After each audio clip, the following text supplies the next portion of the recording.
ఎవరైనా సరే ఆడబిడ్డల పైన సోషల్ మీడియాలో క్యారెక్టర్ అసాసినేషన్ చేస్తే అదే చివరి రోజు అవుతుంది, గుర్తుపెట్టుకోమని హెచ్చరిస్తున్నా.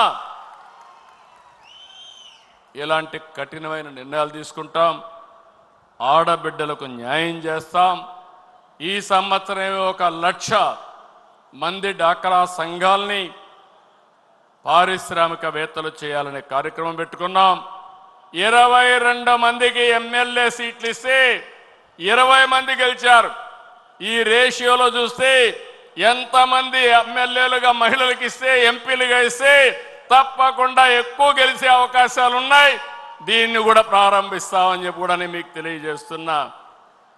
అందుకే ఇక్కడే కడపలో మీరు చూస్తే మాధవరెడ్డి ఉంది, ఆమెనందరూ కూడా తక్కువ అంచనా వేశారు, రిజల్ట్ చూశారు, అదరగొట్టింది. అదే మహిళా శక్తి అని చెప్పి నేను మీకు తెలియజేస్తున్నా. ఈరోజు నేను ఒకటే మీ అందరికీ హామీ ఇస్తున్నాను, ఇప్పటికే చాలా కార్యక్రమాలు చేశాం, మళ్ళీ హామీ ఇస్తున్నా.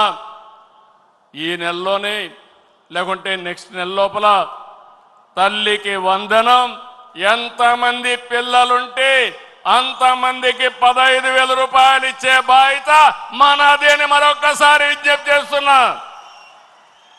ఇంకొక పక్కన ఆగస్టు 15 నుంచి ఉచిత ప్రయాణం మా ఆడబిడ్డలకు కల్పించే బాధ్యత నాదని మేము అందరికీ విజ్ఞప్తి చేస్తున్నా.